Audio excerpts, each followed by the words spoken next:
इन दिनों बाराबंकी रामस्वरूप यूनिवर्सिटी का मामला लगातार सुर्खियों में बना है। राजनीतिक रूप ले चुका है ये मामला।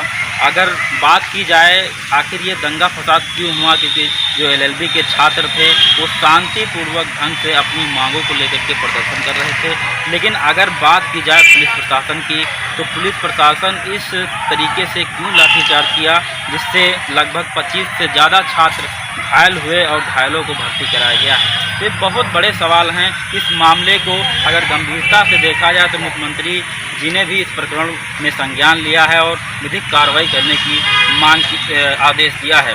और अगर बात की जाए बाराबंकी पुलिस प्रशासन की, तो सीओ समेत थाना प्रभारी और चौकी प्रभारी को निलंबित किया गया है।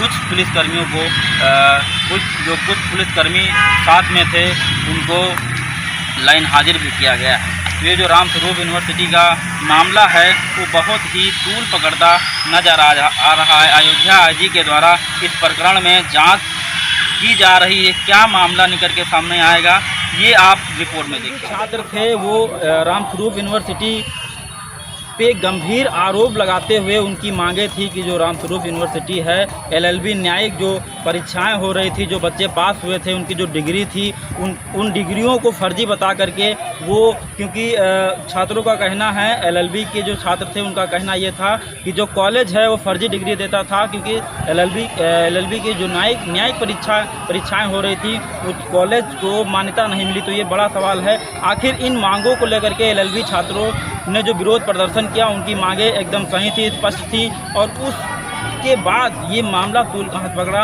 और कहाँ से ये छात्रों को, ये अभी हम लोगों ने आकर के अभी सभी चीजें विजिट की है और इंक्वायरी अभी है, ऑन है, और जो भी इस पे दोषी होगा उस पर हम लोग कार्रवाई करेंगे। इसमें कई पुलिसकर्मी भी निलंबित किए गए। तो एक बड़ा मामला देखने को मिला बाराबंकी यूनिवर्सिटी। हमारी यूनिवर्सिटी में लॉ इंस्टीट्यूट, लॉ विभाग, न्याय विभाग 2013 से अप्रूव्ड है। और उसके बाद जो हमारा ये जो प्रोसेस है ये रिन्यूअल का प्रोसेस है जो हर साल होता है। और इसमें भी जब तक ऑफलाइन सबमिशन होती थी एप्लीकेशन, वो भी हमारा सारा अप्रूव्ड है। और जब ऑनलाइन हुआ है, ऑनलाइन में भी अप टू फीस सबमिशन सब कुछ हमारा अप्रूव्ड है। सिंस 2023-24 का हमारा ऑफलाइन एप्लीकेशन गई हुई है, 24, 25, 25, 26 के लिए हमारी ऑनलाइन एप्लीकेशन सबमिटेड है। Only the problem is BCI की तरफ से लंबित है। इसके लिए ये मुझे लगता है कि this is the unsaid code of conduct, that is the normal practice, कि अगर कहीं किसी विश्वविद्यालय के कागज सारे पूरे हैं, फीस भी सबमिटेड है, तो पहले उन पे फोकस किया जाता है किसी भी डिपार्टमेंट में कि जहाँ का अगर कोई फीस नहीं आई है, कोई डॉक्यूमेंट बचा हुआ है, तो देखिए बच्चों के भविष्य का सवाल है, तो वो पहले उन कॉलेजेस पे फोकस करते हैं जिनका कोई डॉक्यूमेंट नहीं आया है।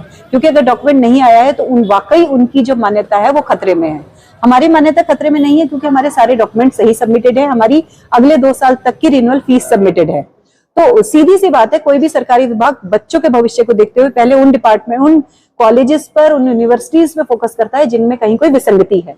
तो शायद इसी वजह से ऐसा हुआ है कि क्योंकि हमारी हर चीज सबमिटेड है, 2027 तक की रिन्यूअल फीस सबमिटेड है, तो इस वजह से रिन्यूअल का लेटर नहीं आया। लेकिन हमारे बच्चे, आज भी उनका एग्जाम हो रहा है, अभी मई 2025 में एलएलबी के जो 3 साल का कोर्स है वो पूरा करके गए हैं। उसके अलावा जितने भी बच्चे हैं, जितने एक्टिव बच्चे हैं, सबका एग्जाम हुआ है और उनको डिग्री मिल रही है।